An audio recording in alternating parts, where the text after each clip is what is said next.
Tapping Latino Talent stemmed from work that Excelencia has been doing for the last 15 years, looking at institutions who are intentionally serving Latino students and others, and trying to identify what they're doing to make sure our students are getting the access, that they're being retained, getting access to financial aid, support, completing, and able to get an education that prepares them well for a very competitive and advancing workforce. This project was a little bit over 2 years in the making. We started surveying institutional alumni, asking them if they felt the institutions that they had graduated from had prepared them well for the workforce. And this is all before COVID-19 and this health pandemic. And the opportunity for us to take a look a little deeper beyond a survey of alumni to see what institutions are concretely doing that we could learn from, that others could learn from, in making sure that the strengths and needs of Latino students are well served, and that we can perpetuate and advance evidence-based practices that are making a difference occur.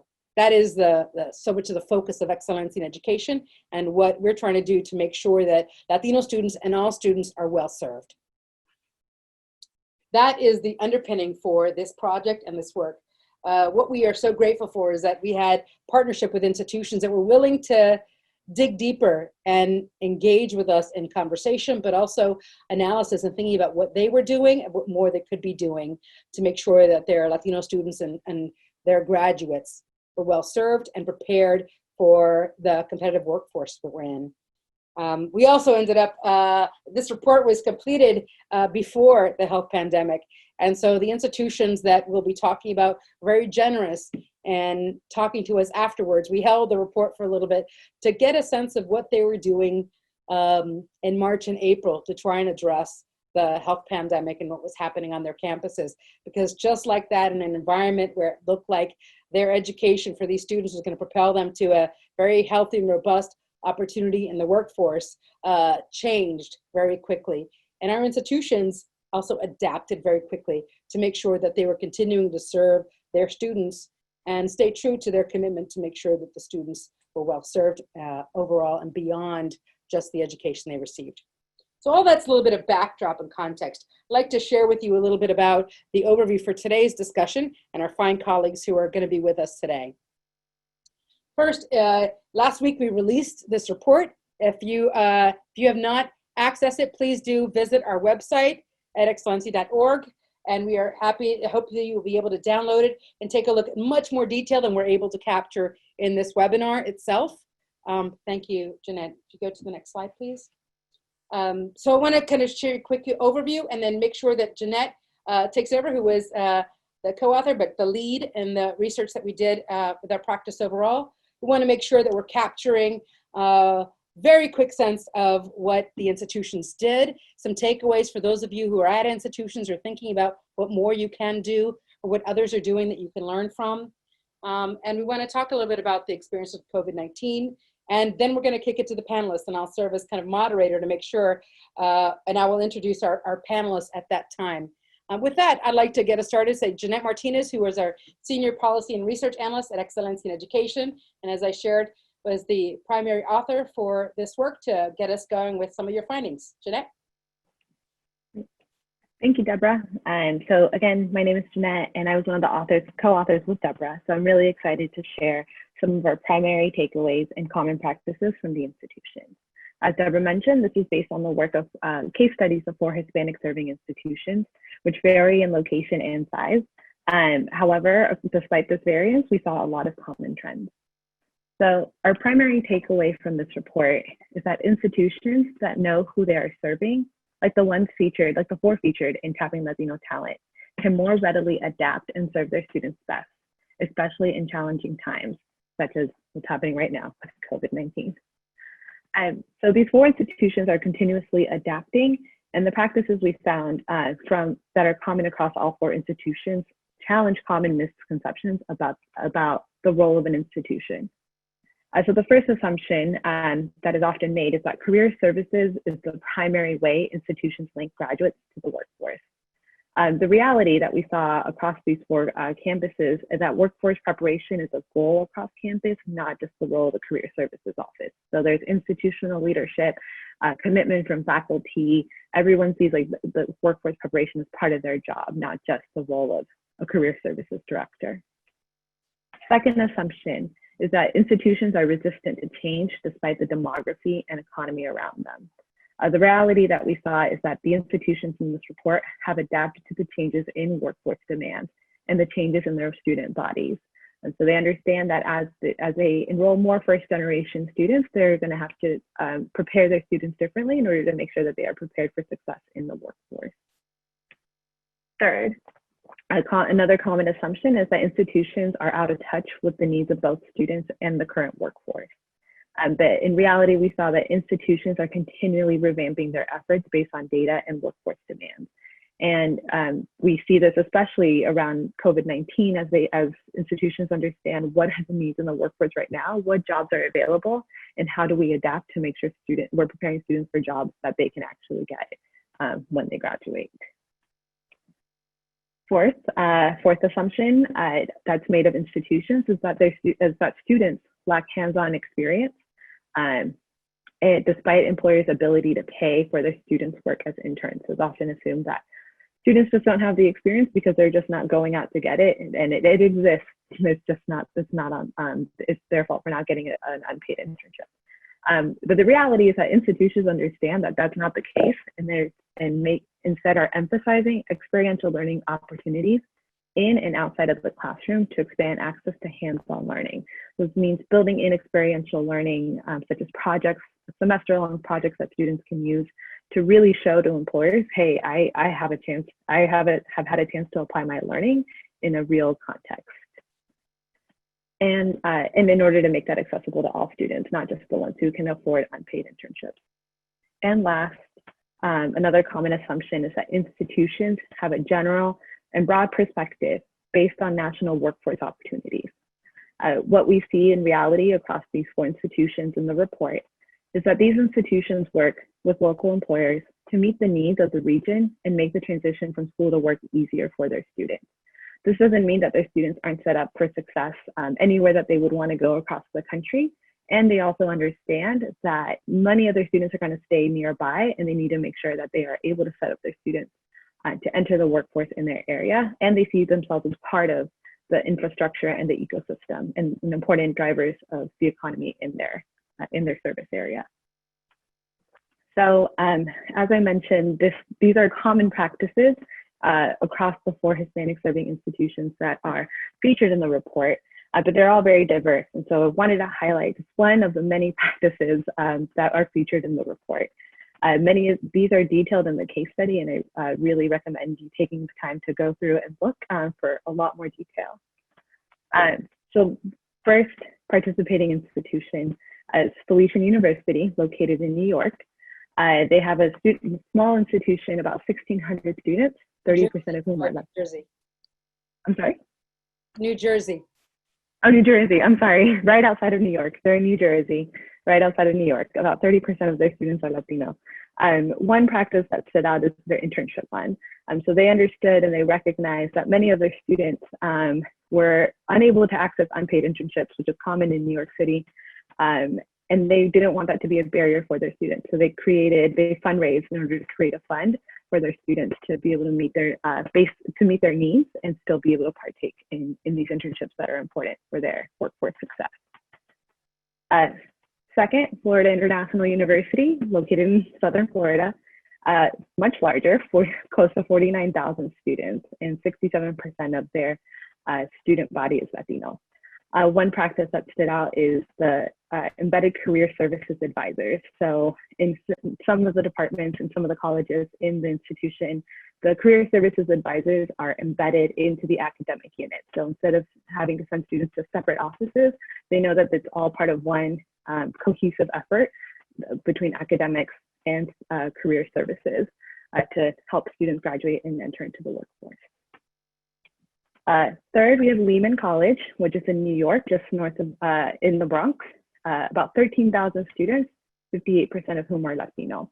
And one practice that stood out was their commitment to adult learners. So many of their students are returning students who have prior workforce experience, and so may not follow the traditional, quote unquote, traditional path of like right out of high school.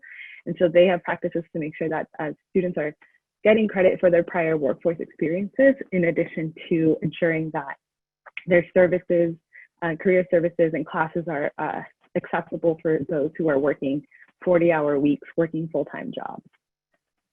And last but not least, we have Texas Women's University in Texas, about 10,000 students, 32% of whom are Latino.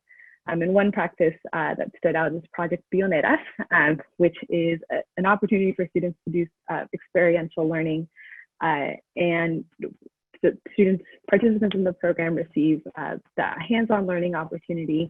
They receive some funding, some scholarship funding to help them in their studies. And they also, in an effort to increase the number of bilingual teachers in the area. So really touching on the 5 practices, this kind of covers all of these really cover elements of the 5 common practices. So again, there's a lot about this. There's full case studies about this in the report, and I hope you will get a chance to take a look. Yeah. So as I mentioned, and as Deborah mentioned, we reached back out to the institutions after COVID, so the COVID-19 pandemic hit, because we know that the world looks very different and the workforce looks very different because of that. And I won't go into too much detail about this because I know that this is going to be the heart of our discussion, but some common practices that we heard across the 4 institutions and as how they were supporting their students and their workforce efforts in response to COVID-19. First was helping students meet their basic needs, ensuring that they had access to emergency grants, access to food, making sure their housing was okay, in addition to the technology they needed in order to get back to complete their studies. So they also leveraged existing partnerships with employers to ensure that students could complete their internships they were already in or get some hands-on experience moving forward in a world where hands-on is not really possible right now. The institutions continue to provide career services remotely, beyond just doing a Zoom, setting everything up in Zoom, but thinking about how do we really provide some new workshops, webinars that shows how students will have to react and adapt to job searches in a remote world.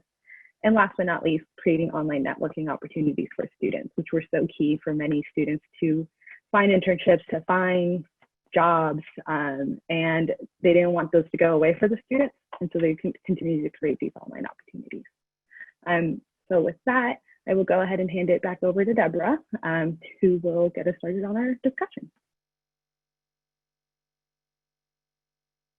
Thank you, Janette. I appreciate that. You know, it's really hard to try and do justice to what was a very rich report and conversations that we learned so much from the institutions and the potential of what other institutions are doing. It's hard to do justice in 8 minutes, as Janette tried to do. I encourage you to take a look at the publication, but also to reach out to us. You know, there are so many practices. We kept it tight, but strategies and efforts, maybe some of your institutions are doing some of them as well. I think the added nuance is that it's not just because these are Hispanic-serving institutions by enrollment, but what we saw was an intentionality of effort to make sure Latino students were included and that the services and efforts provided resonated and were impactful to those students and kept up with how the students were performing based on that. And that's a nuanced part that maybe not quite as easy to quantify, but absolutely critical in the feedback we heard from students about the value they received at the institutions where they were enrolled. So I hope you get a chance to think a little bit more about that. That sets the tone, as Janette shared with us, though, about how we pivot to have a conversation with our colleagues. We have the good fortune, in addition to Janette, to have President Mark Rosenberg from Florida International University, leading one of the 4 institutions, and continuing to not just lead an institution, but lead communities and efforts nationally to pay attention to what we all can be doing to better serve our students and fulfill our commitment to their potential. And we also have Nicolas Valencia Diaz, who is a student at Florida International University, and Patricia Rowe, who's the Vice President of Philanthropy at the Strada Education Network. They've agreed to engage in a little bit of a conversation that we hope will be enlightening to you all, but also challenge our thinking about how we need to engage in conversations and efforts about the students of today and tomorrow, and what this explicitly means for our Latino students, especially given the economy that disproportionately has had an impact on many Latino communities where we're essential workers and don't have the kind of education that we need to be receiving to be able to engage in this current workforce. So let me start, if I could, with Nicolas. Thank you so much for joining us, Nicolas. I know that you've had a little bit of an internship experience there at FIU and how that's transitioned. Well, would you just share with us a little bit about your internship experience and how FIU supported you in these efforts? Yeah, well, thank you very much for having me. I'm very honored to be here. Yeah, so in the internship, I'm working at the Applied Neural Interfaces Lab, where my work is to analyze nerve tissue and verify the damage that it has while it ages. And it has been a really good internship because even though you're doing it remotely, you can see how you can adapt and how you can still do your work being at home. It's challenging, but it's also, you can learn a lot out of it. And FIU has helped me a lot because first of all, like, and one of the things that mentioned the report was, it's not only the career office, it's the whole institution. And the faculty were the ones that were telling us, apply to this, apply to this, apply to this. So I think having that support from faculty is very important for you to go and apply and start doing and entering that workforce. Also, FIU goes beyond and the career offices with the different organizations in campus. Like, for example, the Society of Hispanic Professional Engineers and the Engineering Center, it's very, the work they do inside the Engineering Center is really good. So hand by hand with FIU, it goes way, way, way above. So that is like an overview of how FIU has helped me a lot with getting to this internship and preparing me to the workforce. Right. And speaking of that, you're going to be going through a job search yourself. Can you tell us a little bit about how you're managing that, especially given COVID-19 and the continuing health pandemic? Yeah, so I think that this is like a really new experience. Like, just having interviews through Zoom is a whole new experience. You have to be careful with your background and make sure nothing is like making a noise around. So doing this has been a really good experience because FIU, first of all, has helped us with Zoom webinars and different networking opportunities to keep on working on our job search. We can't just stay here. We have to adapt. Like, some of the extra time I have during this pandemic has helped me to go over the job applications, being able to like tailor my resume, to be able to practice my networking skills, work with a LinkedIn profile, and also to get to understand what are the companies that I could go for, or like in my case, going to grad school, get to learn what grad schools are out there and how are my internships and all these applications, how are they going to work for me and how I can work with them to get to where I want to get to my goals. Yeah. I just want to build one more thing there. You'd mentioned about faculty and their importance, not just career services. You'd also mentioned that the ability to explore and job search. If you had to suss out between all of those support, SHIP, which is a critical organization, what they were doing, what have you found the most helpful for you as you try to identify your next step? Yeah, so I think as a Latino, sometimes you will need that extra security, right? That extra push. So as a Latino, the thing that was most helpful for me was getting like a support system from faculty, from SHIP, or all these organizations that saying, hey, Nicolas, you can do it, and this is how you're going to do it. This is how you build a resume. This is how you do an interview. Doing all those specifics are very important. When I got to the country, I had no idea what was national convention or a career fair, or or the resumes are built like way differently. Having that support to understand what am I expected to do and what should I do, is really important, and not just to go and to do what you think. That support of having that advice has been really important for all the process, especially arriving here as an immigrant and going to apply in a new country. Yes, lovely. Thank you, Nicolas. I really appreciate that. I'm going to pivot, but hopefully we'll be able to come back to this, because I think the student story and experience is as real as it comes, and the opportunity for institutions to serve well is important. Pat, I wanted to ask you, we've been colleagues, and you've been partnering with Excelencia for quite a while, which we're very grateful for. We know that your primary focus has been for years completion with a purpose, the tagline you all bring to the work. How does this effort and this approach fit in with the goals that Strada Education Network has? Well, first of all, Deborah, thank you so much for inviting me to participate in this wonderful opportunity to showcase the work that you've been doing, or that we've been doing collectively here for sure. And Nicolas, you could be our poster student here in terms of just revealing exactly what that experience is that we want students to have. A lot of this is about building social capital for students. And, when you have it, you don't think about it. But when you don't have it, it's one of those things you have to grope with, and you say, how do I get it?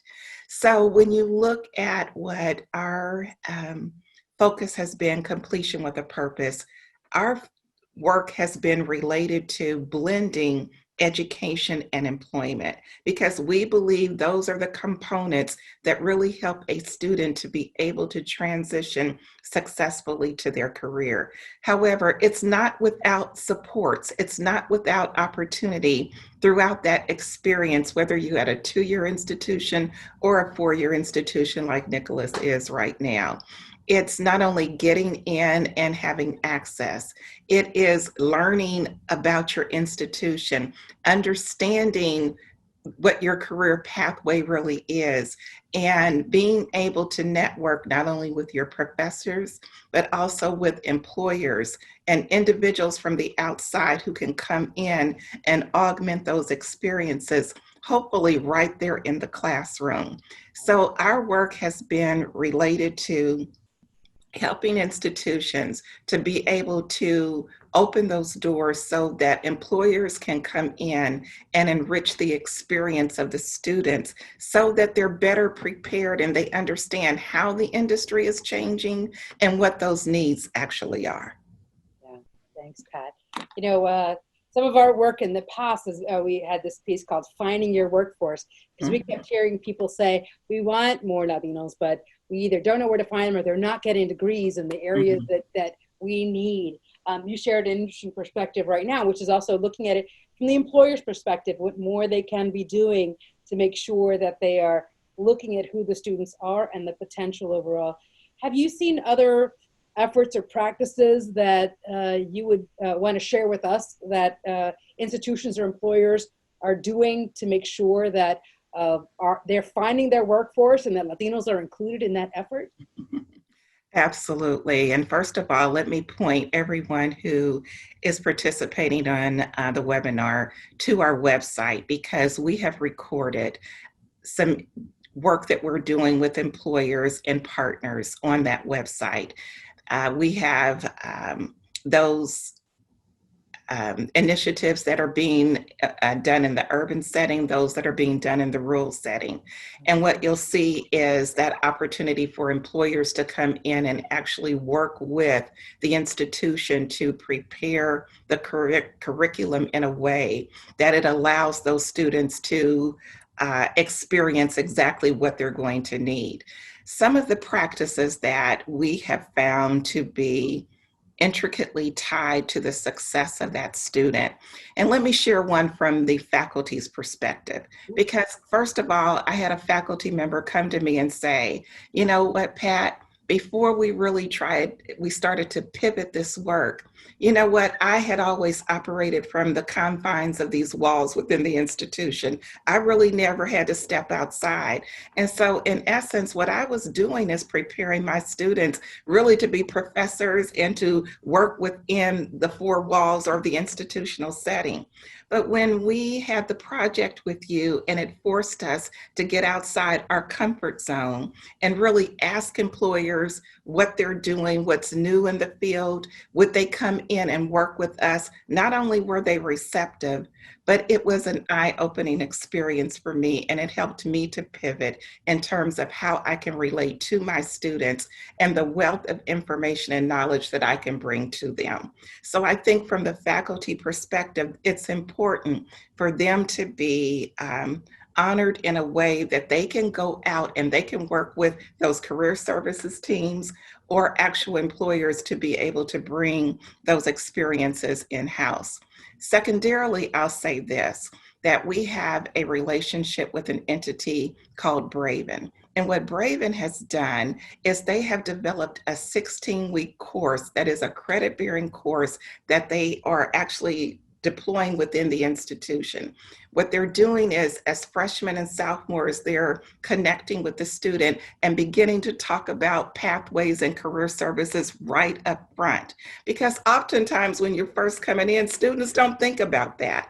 But if you're on the trajectory right when you start, it opens up a door for you that is just unbelievable.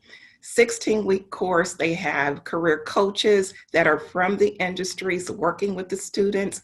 They break them down into groups of 6 to 8 students so that they can experience various practices. Equally as important, they match those students with those professionals so that they have opportunities for internships or work-based learning experiences. They're bringing information right into the classrooms for students to solve. And they are on the back end helping them to have built that social capital, to create those networking opportunities, to make them confident, comfortable, just the things that Nicolas was pointing out in order to help them to make that transition. That's great. Thank you so much, Pat. I know that emulates some of what we saw. Texas Women's University is doing really important work in that space. We also Felicia University, certainly what we saw at Lehman College, even in their adult learners and others. We saw some of that in all of those elements. In fact, I think Lehman College is working with Braven. And then we have FIU. We have the president, Rosenberg, is with us. We kind of shared very briefly, but there's so much more that's happening and going on. So as you think, President Rosenberg, I mean, one of the conversations we're having with you and your colleagues was looking at how the institution is working with local partners, local employers, to make sure that your students are being served and that you are relevant and useful in that partnership. Can you just talk to us a little bit about how you've approached that as the president of an institution to make sure that partnership is there and students are being well served? Right. Thank you, Deborah. And again, thanks to Strada in particular for supporting this. First of all, I want to back up. In the end, it's about a mindset in terms of our faculty and our organizational culture that understands that student success and student achievement comes first and last. And so we've tried to do that from the beginning, to talk about the centrality of students to our exercise. And on the door of my office, I stenciled on day one, every student counts. And to send a message that we know why we're here. That's one. Two, and then the part of that message as well is to remind faculty in particular that they have meaningful work. And that meaningful work begins with students who come in every day, not dragging baggage, just wanting a great education and believing that that great education is going to lead to really good things. Right. So my point is, I think from a philosophical perspective, the partnerships will come, that's going to happen, but it's got to be, and I think Nicolas actually mentioned it, it's got to be much more institutional in terms of the overall mindset. And we've been working on that. And actually, we have a lot of commencements, and we use every commencement. We make sure that the faculty are there, and we use every commencement as an opportunity to remind faculty of their obligations to students. And that's not just to get a great education, but to help our students get a great job, which is something we actually measure on a unit by unit basis. How many students get jobs? What is the average salary? And we look at this. And we also took career services and put them into the units and made sure that every dean understood that if they're going to bring us a new degree program, we want to know how exactly is that going to help our students? Are there jobs available, and at what salary? Okay, so that, because what we're trying to do, treat students like adults and work with them where they are. By the way, at FIU, most of our undergrad, 85% of our students work full or part-time on one hand, 50% are Pell, more or less 50% of the undergraduates, a little bit less now, are first generation. So as one employer said, he likes students because they've seen work. Most of our students they're already working, or they know where they want to work. That doesn't mean that they can't get good advising and good guidance. And we also followed that up with goals on internships, because we understand that paid internships are the data is very clear. 60 to 65% of students who operate on a paid internship are going to get a job with that company. Now, we've been very intentional as well on the issue of partnerships, I got to say. So instead of assuming that free market would just automatically take our students, which in a good economy it will, but we have been much more aggressive in trying to build pathways for our students into employment. Here's the best example, but there are others. Florida Power and Light, which is the leading utility in Florida, came to us and said they want more of our students, more of our graduates. I think that the largest number of Florida Power and Light has hired in the state of Florida are from FIU, partly for the reasons that I've mentioned, okay? And so we said to them, yeah, but we want our students to have internships. How can we have a more, if you will, progressive linear march into employment? And so they said to us, well, we start all of our graduates in a call center. In our call center, would you like to put a call center, FP&L call center at FIU? Bingo, and we did. And in that call center now, there have been over 300 students who have worked there. About half have been offered full-time jobs at a managerial level with FP&L, and we really like it because it provides students great part-time work. They get trained, they get a new skill set. And one student, when in a focus group, said to us, what did you get out of it? I never really used to listen to people, and now I really have to listen. I have to have empathy. And because they're on the front edge of pain that people are calling in. There's only four call centers in Florida. We're one of them at FIU. Wow. And it's working right now. Okay, so being intentional, that's part one. Part two is that we listen to industry, and here was the thing. Industry kept saying in South Florida, well, we can't find talent. And we said, well, we have talent. So what we did was we sat down with the other institutions of higher ed, U of M, Berry, St. Thomas, Florida Memorial, and also the Miami-Dade County Public Schools. And we set up a portal that students could use that portal to apply for internships, and companies could then put their internships up on that portal called the Talent Development Network. You can look it up today. That's working. We got a lot of support on that from the Helios Foundation, which we're very grateful for. And that's a way when we can showcase all of our talent in the 305 to local industry. Now here's the problem, and I'll end here. The challenge is, and Patricia kind of mentioned this, but not as directly as I am. The challenge is, if you see one company, you see one internship. Every company is different. And it's largely the bigger companies that can afford to do internships. The small and medium-sized companies cannot. And so they're more, and they can't afford to pay.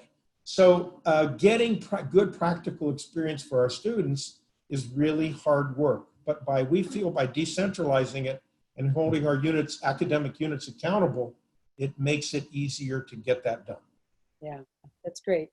Thank you, President Rosenberg. And in that sense, we saw some of the other institutions with similar situations where they had created fundraising opportunities, others to help pay students, because we know that more than 40% of Latino students who go to college are the first in their family to go to college. So the social network and economic network can't be assumed to automatically be there.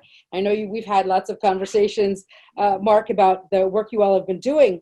Can you just share with us a little bit what you've done a little bit deeper in your curriculum or your effort? Because we are dealing with uncertain and changing times. At the very time you were getting to graduation, how have you had to pivot in this very short period of time to make sure your institution and your students are still relevant and able to compete in the workforce?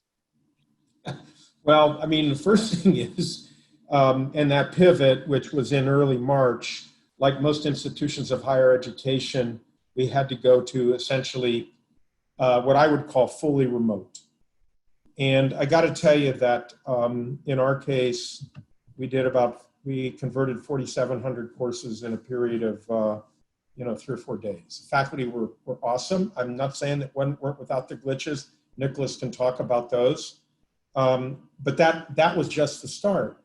Many of our students, because we are about 70% Hispanic and another 12, 13% African American, so you get right there, almost 80, 82, 83% of our students are, many, not all, don't necessarily have great bandwidth or great equipment to work with. And so we had to find a way to make sure everybody could maintain their connectivity. And I think that's still a huge issue for MSIs, HSIs, urban serving is bandwidth gaps, digital divide. Okay, so we've got to take advantage of this to do that. Thirdly is, how were we going to make sure that they could graduate? Because jobs were lost, families were all of a sudden compacted into houses, living with each other. Students couldn't study, they couldn't get the free time. The university is really not open for them.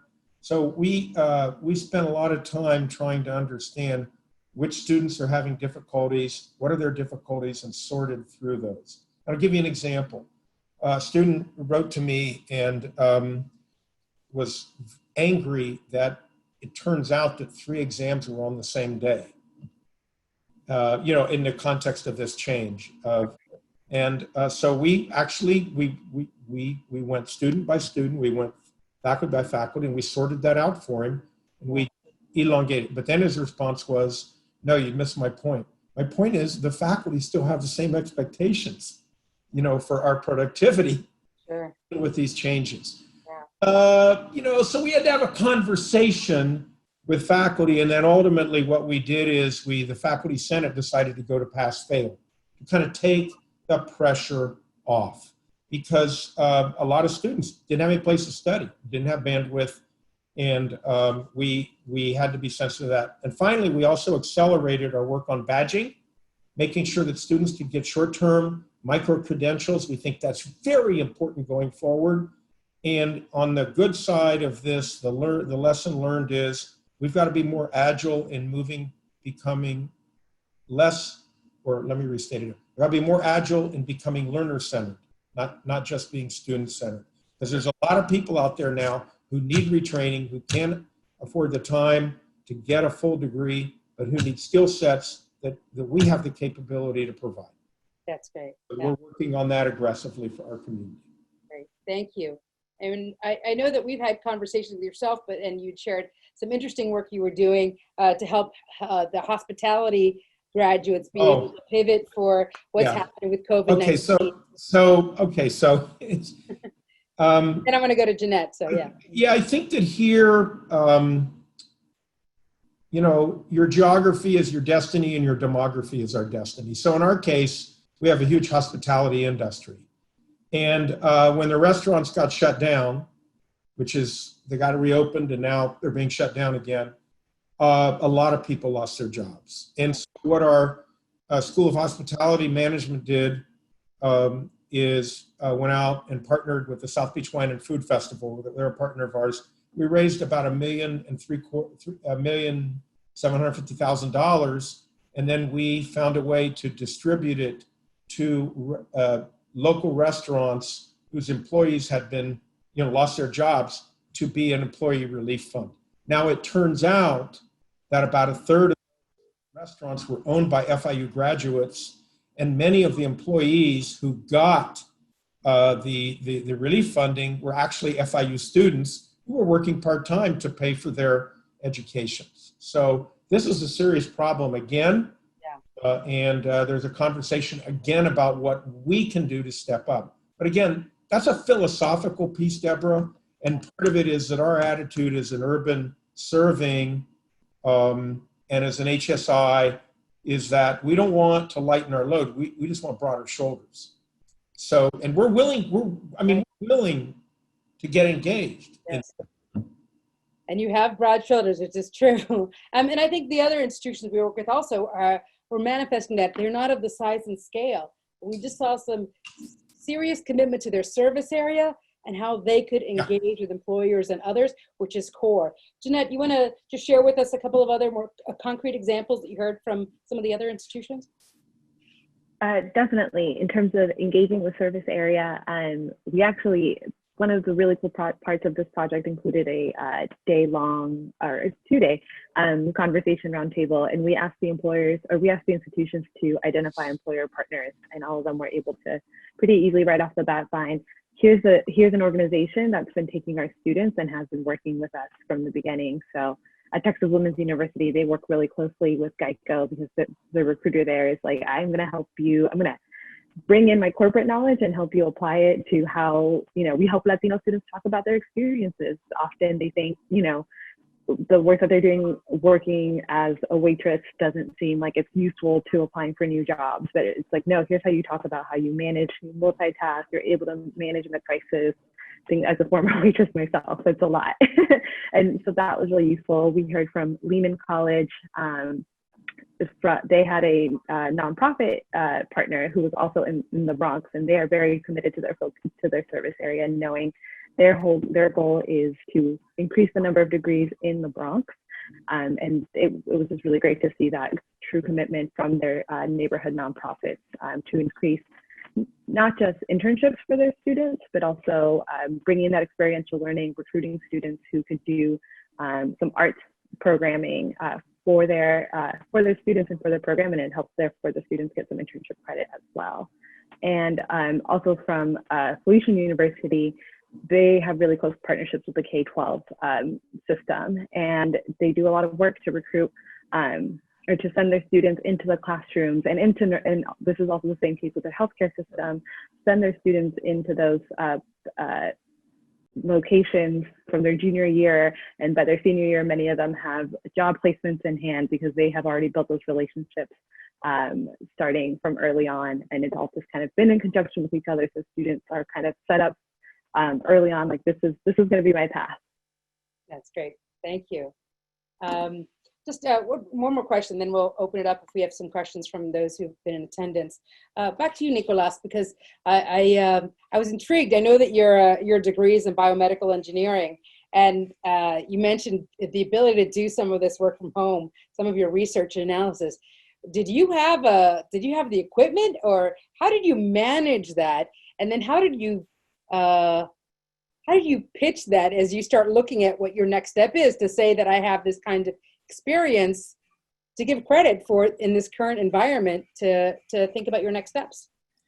So I have no equipment at all. So that is right. Starting from there, how we managed to do that is that, well, I wasn't even in Miami. So what we're doing is we're working with some images of different nerve tissues. And these images were taken by somebody who was already over there, or the ones that I previously have taken before all this happened. So we had like some base, but the faculty, and especially the ones that are doing research, say, well, research doesn't necessarily need to be in the lab. Research is reading different articles, reading about different techniques, learning about programming skills. Programming is so important nowadays for engineers and biomedical engineers as well. Like learn different programming techniques, machine learning, learn how to analyze these images. You can use your own computer. So we got encouraged on how could we still do research and to learn how to use our tools. And I was speaking with my dad these days that he asked me like a similar question. Yeah. And I think it's really important to show companies, to show grad schools that we are able to adapt. So yeah. I think, in my really personal opinion, that saying that I didn't do this because of the pandemic is not a good answer, especially if you're going to an interview, if you're presenting to a company. The answer you should be giving is, I did this, I had the opportunity to do it remote, and I know how to do it remote. And knowing how to adapt is just a skill that I think nowadays you'll have to put it on your resume, and especially after all this. Right. So you can do nowadays, like for anything you want. We can do a webinar, we can do research, we can study, and we just have to learn how to adapt. It's not easy, though. I have to say, it's not easy. And you'll get your glitches, and you'll get the difficulties, you'll get your crisis, but it's worth it, and you'll learn to it. You just have to put your effort, have to put your Latino ganas, and that's that. And I think it will work out. So I think I will definitely pitch it out like that, and that new skill set will be definitely a huge help for the future and goals. Thank you, Nicolas. It's just powerful to hear, because one of the things, the takeaways, is, as Janette shared earlier, is that we saw these institutions who are very able to adapt because they know who they're serving. And part of what you're talking about as a student, having to adapt to this environment, this context. And I actually think that it was again, a comment that we had with one of the presidents that said, at the end of the day, as challenging as all this is, we were made for this. We don't necessarily have sacred cows. We're about having to adjust and adapt to serve the students that we have, that don't have the luxury of being able to sit back and force students to adapt to us. And even in these challenging times, and the ability to adapt as a student, as an institution, seems like is a common theme and a thread throughout the efforts overall. Thank you all so much. We want to be able to give some opportunity to those who've been patiently listening to your comments and to the findings of the report. Emily, are there some questions that you'd like to make sure that our panelists get to answer to? Yes, so thank you all for the questions that came in throughout the presentation and discussion. I have one that is in several parts, but I can kind of truncate it into one big question. So they ask, career centers and career development are often seen as peripheral to students' academic experience or curriculum. For those campuses that were able to integrate and offer courses or curriculum integrated career development experiences, how did they accomplish this? So who was involved, and perhaps what model would you recommend for that? Good.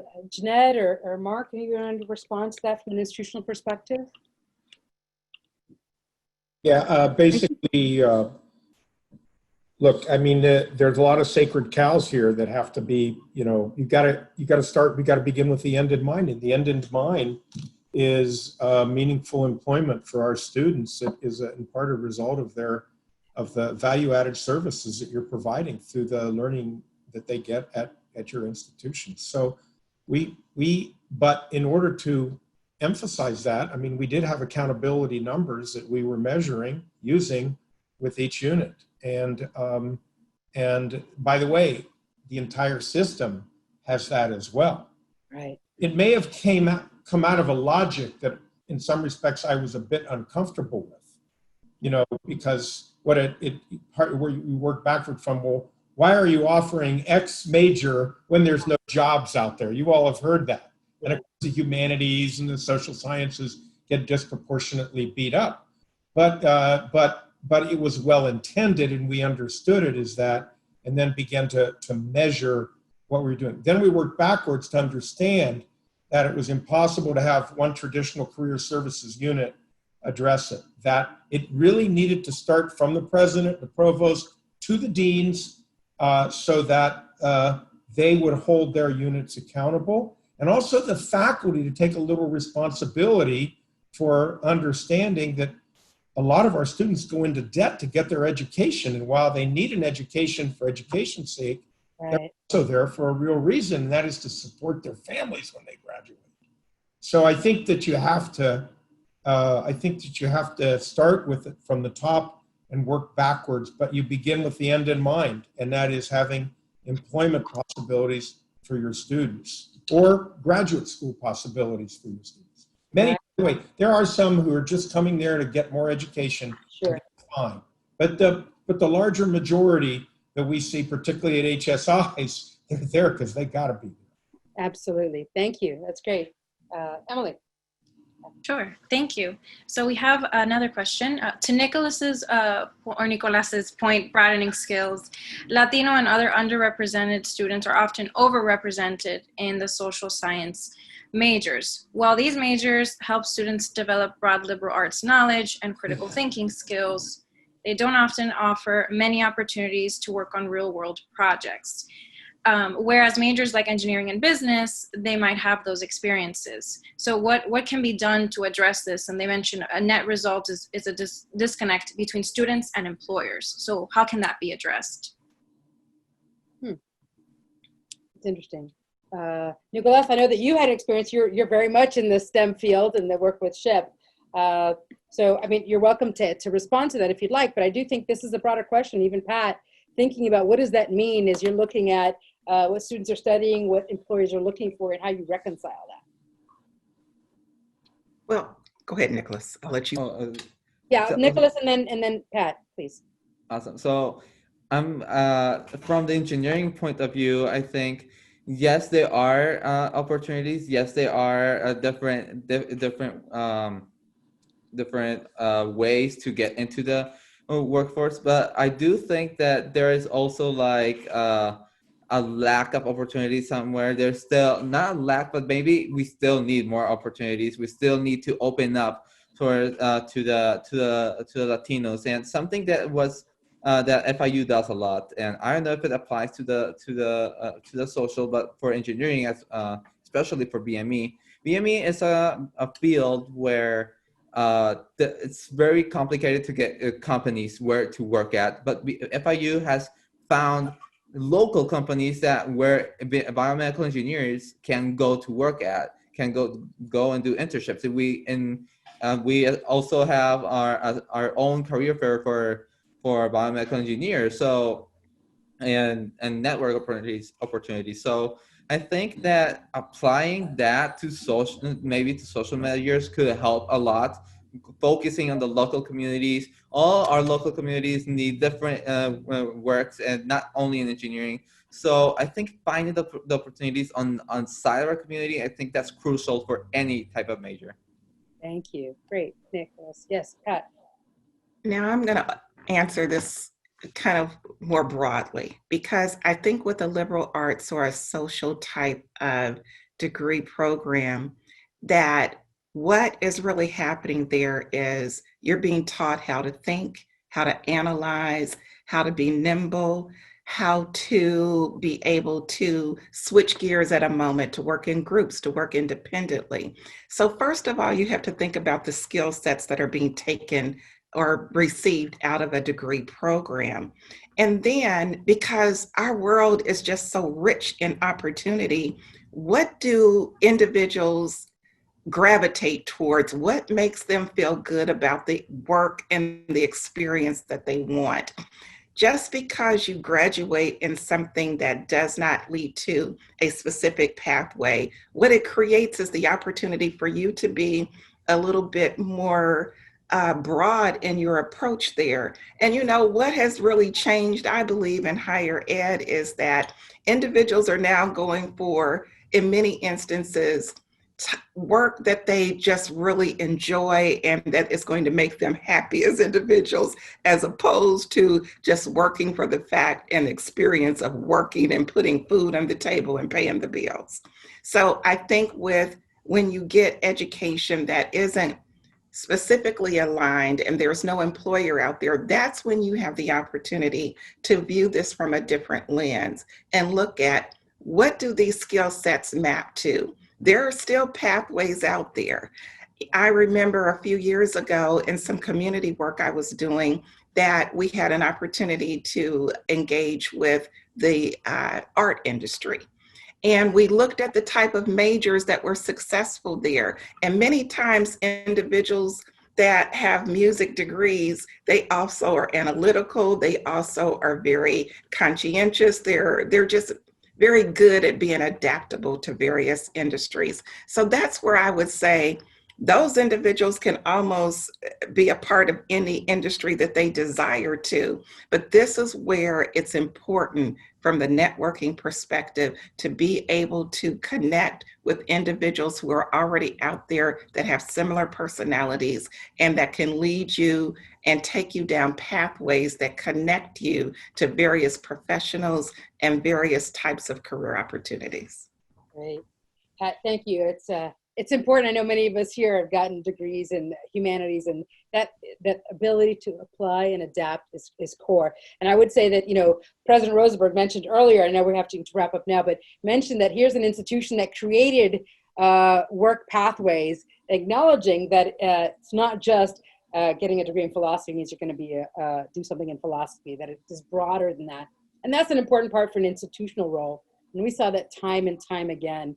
As students take responsibility, as families and communities, that institutions are doing the same. Looking for those institutions that are intentional in making sure they're not just enrolling and graduating their students, but that they are connecting them to something that's more, that feeds back to the community is very core. So listen, thank you all for being part of this conversation. I know it was short, but I'm grateful to you, President Rosenberg, Nicolas. Good fortune as you go forward, Pat Rowe, for your efforts. Thank you.